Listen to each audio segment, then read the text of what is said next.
For Black History Month, Cheddar is highlighting leaders who are driving the need for representation forward, helping dismantle systemic racism and underscoring the need for diversity and inclusion. And today, we've got a new study out by LinkedIn showing how Black professionals feel about equity in their workplaces.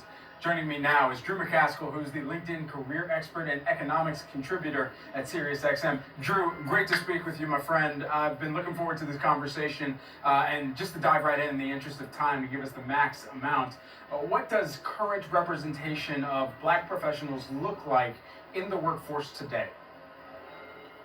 Brad, it's great to see you, number one. But representation in the workforce is nowhere near where it needs to be. Not only is representation not where it needs to be, but when we spoke to Black professionals about what their experience once they're in the workplace is, 1 in 4 of those Black professionals said that they feel like that they can't even talk about inequities if they're happening at work because they have a fear of retaliation. On top of that, 1 in 3 Black professionals, even despite the pandemic, are saying that they're still looking for a new opportunity because they don't see a path forward in their current job. And so when I look at those numbers and talk about their experience, for me, that says that the workforce, our employers, have a long way to go. Okay, and so I believe we have some of the numbers for our viewers from this study too that I want to highlight. 78% of Black professionals believe diversity and equity are important to senior leaders in their workplace, but 40% believe that it is more talk than action. Why do you believe there is such that big divide? The divide is there because the results aren't there. Most of those Black professionals who are in those organizations, they may hear a really great talking point, or there may be a great campaign or posters on the wall about allyship, but their actual experience at work doesn't line up with the promises of their D&I programs. Okay, and so what are some clear steps that you've seen as perhaps best practices that some business leaders have implemented to ensure that we're not just saying, hey, we hear you and we're going to put out some statements, but that there is actionable steps that are implemented as well that reinforces exactly what companies are saying that we've seen go out across sectors at this point in time? Sure. We started Conversations for Change at LinkedIn to have these exact conversations about how to progress. And what Black professionals said to us led us to all of these success stories. And the first thing is recruitment. Is in the recruitment process, companies can start the process of what we call blind recruiting, where you look strictly at people's skills and their qualifications, stripping away demographic data in the decision process. Companies can then hold themselves accountable. One, are the numbers matching up? When we look at the number of people from underrepresented groups who are actually coming to us for job opportunities, how many of those folks are actually getting interviews? How many of those folks are actually getting a job? And keep holding ourselves accountable for it. The third thing that companies can do, and this is really important, is they can disavow themselves of this whole idea about cultural fit. The idea that someone who's great to have a beer with would also make a great employee. That basically says that, hey, if you're like me, you belong here. That is the antithesis of diversity. That is the antithesis of inclusion. And cultural fit is something that we hear in organizations consistently. It's a really good point. When we think about companies that they're often responding to the most pressing matter that's in front of them right now, i.e. if you're Robin Hood, you're responding to the hearings that were taking place and the fact that you've got broader looming legislation that may be on the way based on conversations we're having with congressional members on our air. Or if you're Tesla, you're saying to yourselves, hey, our investors, they're rewarding the fact that we are so focused on an energy efficient future. Diversity, that is important, but it takes a back seat. How do you ensure that even in those times where you've got this broader sphere that the executives are often responding to, that this remains a priority and that the employees that are calling for this, they don't get looked at as adversaries for continuing to raise this to the top of the agenda? Number one, companies have to take a hard look at the data and the facts. Let's just take the U.S. for example. Over 90% of the population growth that's happened in this country over the course of the last 15 years has come from communities of color: African Americans, Hispanic Americans, Asian Americans. That means that this is not just about your employee base, it's about your consumer base as well. And that we are no longer talking about multicultural marketing and engagement. We are now engaging and marketing to a multicultural world. If you don't have an inclusive strategy for hiring as well as an inclusive strategy for engagement, you don't have a growth strategy. This isn't about your customer of tomorrow. This is about your consumer of today. And if you don't have the right people inside of your organization to help you decode culture and understand the specificity of how to engage your consumer base, then you're committing professional malpractice across the board. So this is worthy of your innovation, it's worthy of your creativity, and it's worthy to be prioritized, because these chickens will come home to roost in your bottom line sooner rather than later. Is there any indication in the data that you were able to review where you did see Black American professionals or professionals of color directly looking at other sectors, other role types or functions that they were willing to go into just to get out of a current position?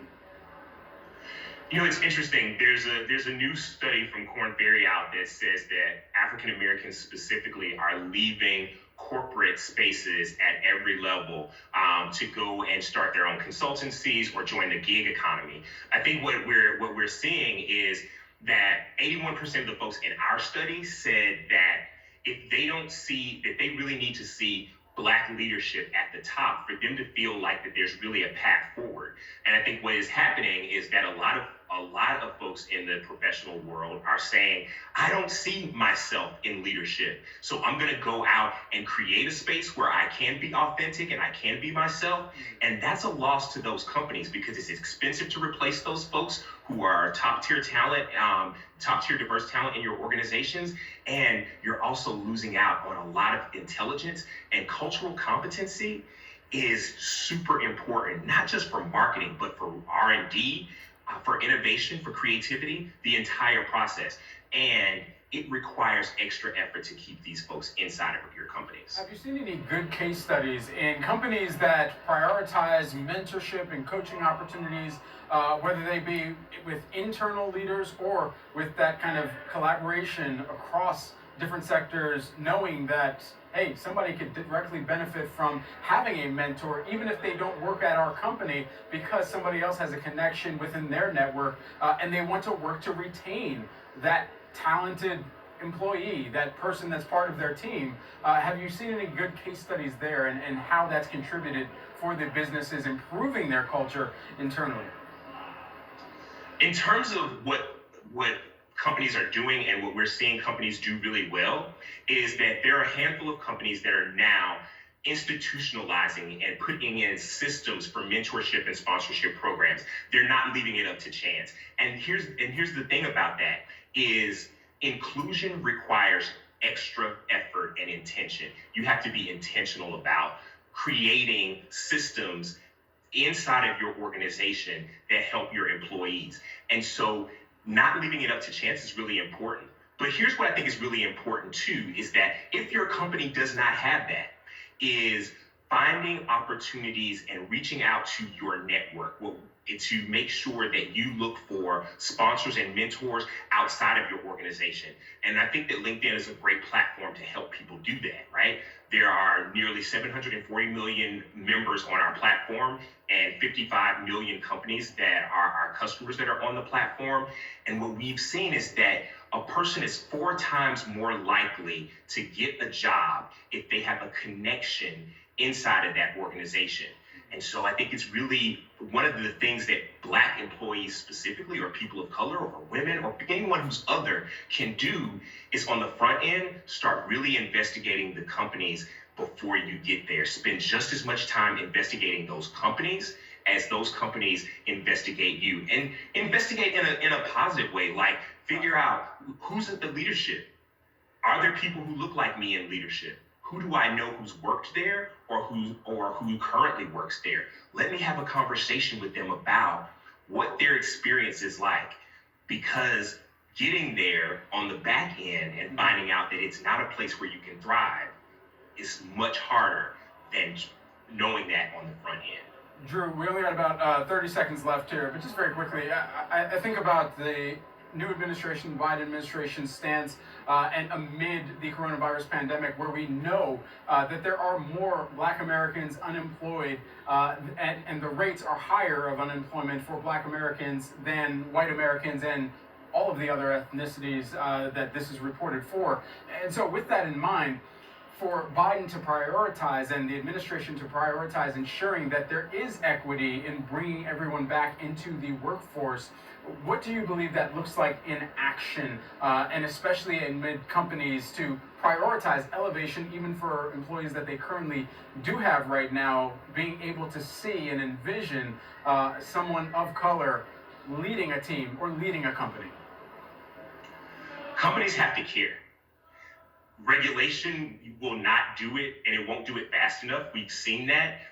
Thinking about it as this warm, fuzzy, right thing to do won't do it. Companies have to prioritize it. They have to put metrics behind it. They have to do things like incentivize and potentially, say that we're going to penalize folks if they do not prioritize diversity and inclusion. It has to be with the companies. That's where the responsibility is. The employee or the prospective employee can't outrun bias. The companies have to be intentional about it. Drew, so appreciate the time. Thank you so much for bringing this to us as well. Really enjoyed the discussion. Would love to have you back and discuss further. LinkedIn career expert and economics contributor at SiriusXM, Drew McCaskill, joining us here today on Cheddar. Guys, come